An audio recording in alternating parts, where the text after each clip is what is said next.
بات پر کس چیز نے ابھارا، یہ کیوں کر رہے ہو؟ میں نے تو حکم نہیں دیا، قرآن نے حکم نہیں دیا،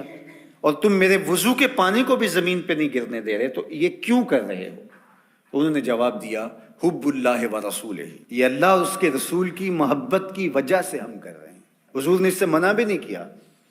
چونکہ اگر یہ شریعت سے متصادم کوئی چیز ہوتی تو نبی کے منصب میں شامل ہے کہ نبی منع کرتے۔ تو فرمایا جو چاہے اللہ اور اس کے رسول سے محبت کرے یا اللہ اور اس کا رسول اس سے محبت کرے، اس کو 3 کام کرنے چاہیے۔ ان میں سے پہلی بات فرمایا جب بھی بولے سچ بولے،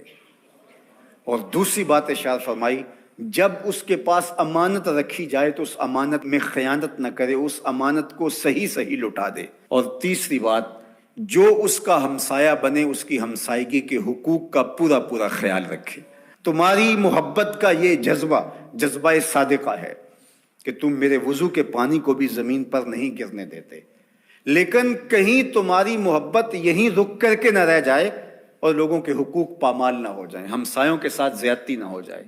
تم محبت کی فراوانی جو ہے وہ اپنے سینے میں رکھے ہوئے ہو، لیکن عمل سے کہیں تم بے نیاز نہ ہو جاؤ، لہٰذا تمہاری زبان ہر حالت کے اندر سچ ہی بولنے کی خوگر ہو،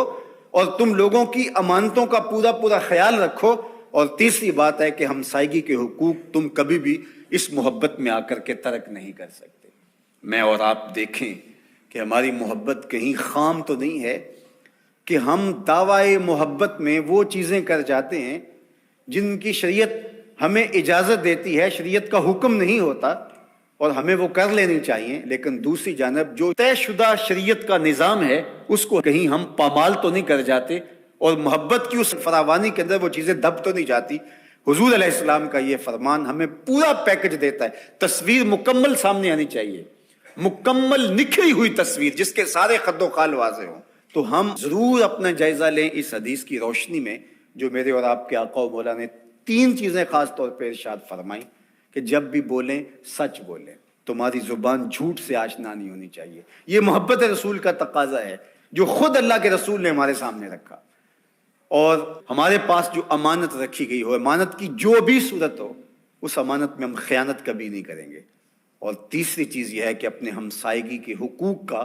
ہم ہر صورت کے اندر لحاظ رکھیں گے اور خیال کریں گے، ان کو کبھی بھی پامال نہیں ہونے دیں گے۔ یہ 3 چیزیں اگر ہم اپنی روح کے اندر سمو لیتے ہیں اور یہ ایسا نقشہ سامنے آتا ہے ہماری محبت کا، تو یہ محبت ماحول کے اندر خوبصورتی کی ضمانت بنتی ہے۔ ورنہ میرا رویہ چاہے وہ دین کے نام یا کسی اور نام سے ہو، اگر لوگوں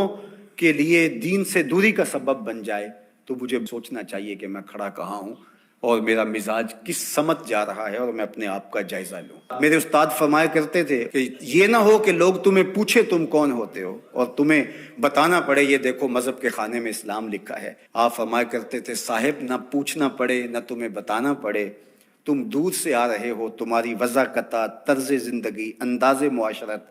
تمہارا حلیہ، تمہاری زندگی کی اسلوب دیکھ کے لوگ دور سے کہیں وہ دیکھو آقا کا غلام آ رہا ہے۔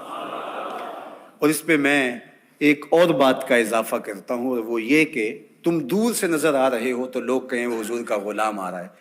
لیکن تم قریب آ جاؤ تو پھر بھی لگے کہ تم حضور کے غلام ہو۔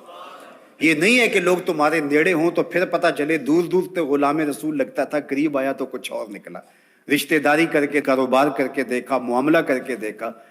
تو اب پتہ چلا کہ اس کی داڑھی کا سائز تو ٹھیک تھا، اس کی پگڑی کا رنگ تو اچھا تھا، اس کا جبہ تو بڑا خوبصورت تھا، لیکن جب اس سے معاملت کر کے دیکھی تو یہ تو کچھ اور نکلا۔ اس کے لہجے میں یوں تو برف تھی، لیکن اس کے لہجے میں یوں تو برف تھی، لیکن جو چھو کے دیکھا تو ہاتھ جل گیا۔ تو یہ نہیں ہے کہ تم دور سے بھلے اچھے تسبیح بھی ٹھیک ہے، مصلی بھی ٹھیک ہے، سب کچھ ٹھیک ہے، بڑی لمبی نمازیں پڑھتے ہو۔ انسان صوم و صلات کی وجہ سے نہیں پہچانا جاتا، انسان اپنے رویے اور عمل کی وجہ اور کردار کی وجہ سے پہچانا جاتا۔